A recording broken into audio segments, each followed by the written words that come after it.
Ano kayang gagawin natin para mapabuti yung ating nararamdaman? Minsan kasi sa dami ng ating mga problema o pagsubok na pinagdadaanan, parang napakabigat na magising. Parang napakahirap tumayo sa kama.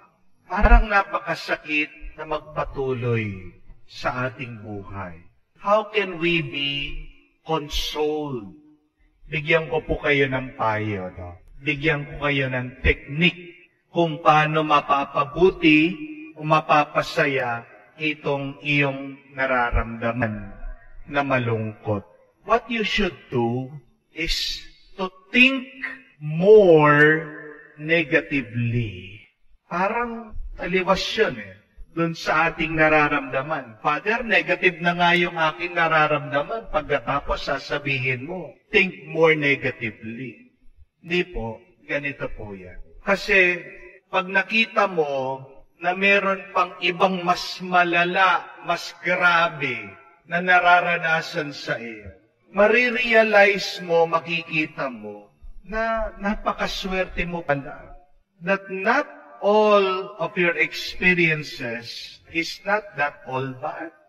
Halimbawa po, anong mas grabe sa napakaraming pinagkakautangan? Anong mas masama na mararanasan mo? Hindi ba yung may sakit na? Mas grabe yun. Okay lang kung wala kang pera Pero mas masama yung wala ka ng pera, may sakit ka pa. Amen?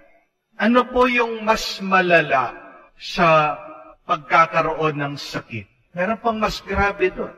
Yung mag-isa ka. Di po ba? May sakit ka na, wala kang kasama. May sakit ka, walang nag-aaruga sa'yo, walang nagkakalinga, walang nakakaalala sa'yo. Mas mahirap, mas masakit yun. Kailangan nating tandaan, there is something much worse than what we are experiencing right now. Ano yung nakakabigat? Ano yung nakakapagbigay ng hirap sa iyo? Yung pag-iisip na yung iyong nararanasan ay yung pinaka-worst, pinaka-masama. But that is not true. Wala pong katotohanan yun. Ikaw lang nag-iisip niyan. Kasi kung iisipin mo at kukumpara mo yung iyong sarili sa iba, meron pang mas malala, meron pang mas grabe, meron pang mas masama na may nararanasan kesa sa iyo. Stop thinking that what you are experiencing is the worst. Kaya nga, sabi ko po, think more negatively. Ang tawag po dito is negative visualization. At ito din po yung pinapaalala ni Jesus sa atin. Sabi niya, tandaan niyo na nauna akong pinahirapan. Tandaan niyo na una akong kinamuhian ng ibang tao. Even if the world hates you, the world hated me first.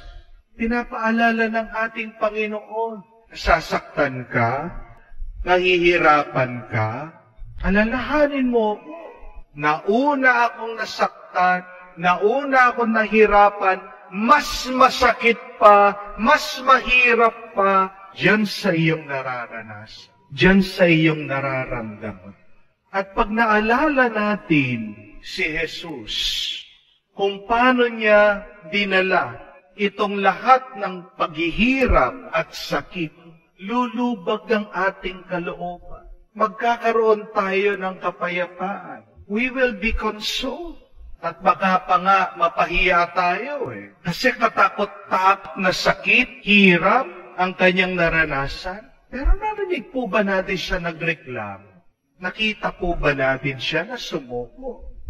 Ikumpara mo yung iyong problema at sakit dun sa sakit at pagdurusa ni Jesus, na walang imik, tahimik at tapat niyang dinala. Ikaw, ano yung mga problema mo? Na agad-agad nagrereklamo ka, agad-agad sumusuko ka. Agad-agad Sinisisi mo ang Diyos. Agad-agad nawawala ka na ng pananampalataya. No. If you feel bad, if you see that your life is not going as you plan, compare your life to Jesus. Compare your problem to the pain and suffering of Jesus. Think more negatively. Napakahalaga pong tandaan natin yun. Hindi ka papabayaan ng Diyos na maghirap kung hindi ka niya bibigyan ng lakas. Kung paano sa pag-aaral, hindi naman ipapasa ng school yung bata na magtuloy ng college kung alam niya hindi siya nakaprepare. Di po ba? Bibigyan niya ng diploma, magmo-moving up yan kasi alam niya handa na siya. Pag dumarami yung iyong mga problemang nararanasan, isa lang ibig sabihin nun, hinahanda ka rin ng Diyos makatanggap ng mas maraming grasya.